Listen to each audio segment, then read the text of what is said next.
वशिष्ठ महाराज राम जी को कहते हैं कि राम जी, मैंने भगवान आशुतोष से प्रश्न किया कि ऐसा कौन सा देव है जिसकी थोड़ी सी उपासना से लोग कलिमल से तर जाए, विकारों से और अपने पुराने संस्कारों से पार होकर मुक्त आत्मा महान आत्मा बन जाए। ऐसा कौन सा देव है?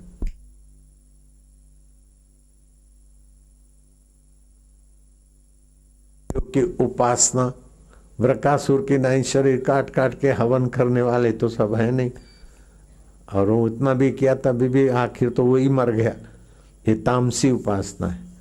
ऐसा कौन सा देव है जिसकी सात्विक उपासना से प्रसन्न हो जाए और उपासक को सदा के लिए परम सुख, परम ज्ञान, परम वैभव मिल जाए?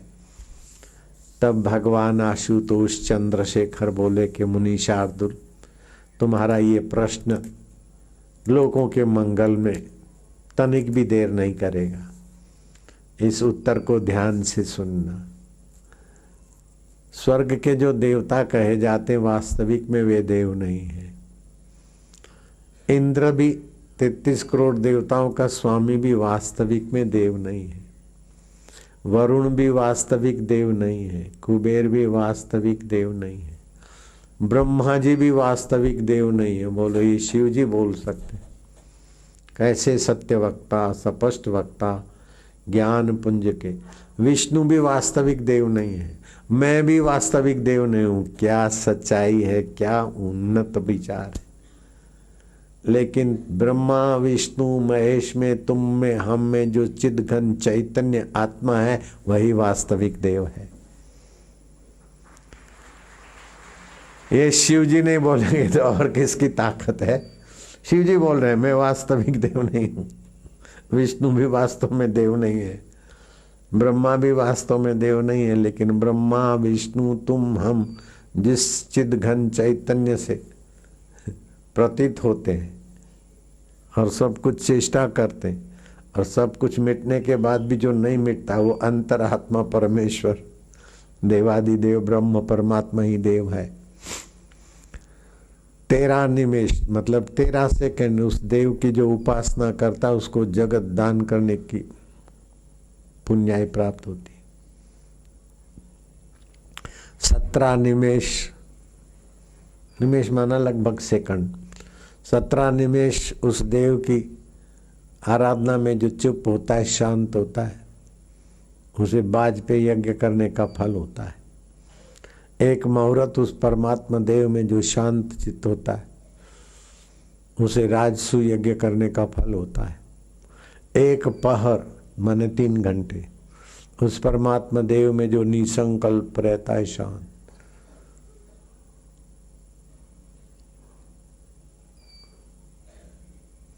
उसको कई अश्वमेघ यज्ञ करने के फल की प्राप्ति होती है।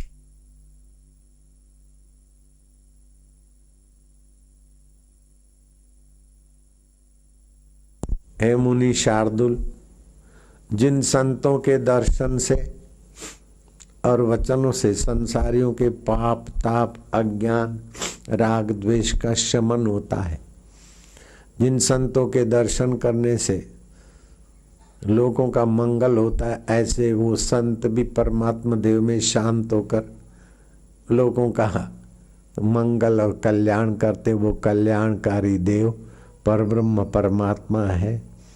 जहाँ से मैं स्फुरित होता है, वह भगवान, यह भगवान कहने वाला, ये मैं चैतन्य भगवान से ही वह भगवान, यह भगवान की सिद्धि होती है, जिससे सब सिद्ध होता है। और सब मिलकर जिसको सिद्ध नहीं कर सकते, वह परमात्मा देव ही वास्तव में देव है। वही उपासकों का भगवान है, कर्मियों का कर्म फल दाता है, प्रेमियों का प्रेम प्रदाता है, और ज्ञानियों का अपना आपा है। उसी परमात्मा और ब्रह्म परमात्मा देव की अलग अलग उपासना अलग अलग भाव से किए जाते। लेकिन इतने ऊंचे ज्ञान को सभी लोग नहीं समझ पाते, इसलिए ऋषियों ने शिवलिंग आदि की पूजा का व्यवस्था की है। जो शिवलिंग पर जो बेली पत्र चढ़ाते, तमो, रजो और सत्तो गुण, उस देव की सत्ता से ही क्रियावंत होता है, हम उस देव को अर्पण करते हैं। पंचामृत से स्नान कराते, पंचभूत में ही वो देव व्याप रहे हैं। हम उस देव की उपासना इस बहाने मुनियों ने कराई। जो 10 कोस नहीं चल सकता उसके लिए 2 फलांग चलना भी अच्छा है।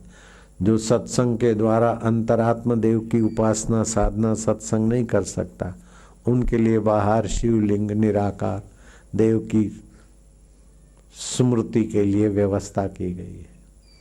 ये करते करते जब सत्संग में जाते और अंतरात्म देव की उपासना मिलती है तो उस देव का सुख, उस देव की शांति, उस देव का माधुर्य और उस देव की साक्षी स्वभाव में मन बुद्धि इतने स्वच्छ शुद्ध हो जाते हैं कि जीव की अपनी स्वाभाविक शक्तियां जागृत होती है।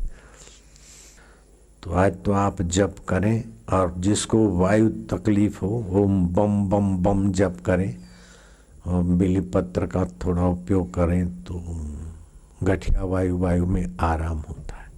लेकिन ये आराम बहुत छोटी चीज है। ओम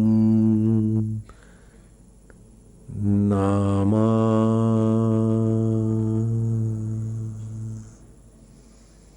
शिवाय।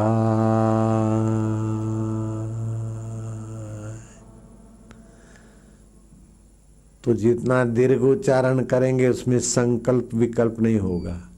वही शिव तत्व में टिकने का सुंदर उपाय है।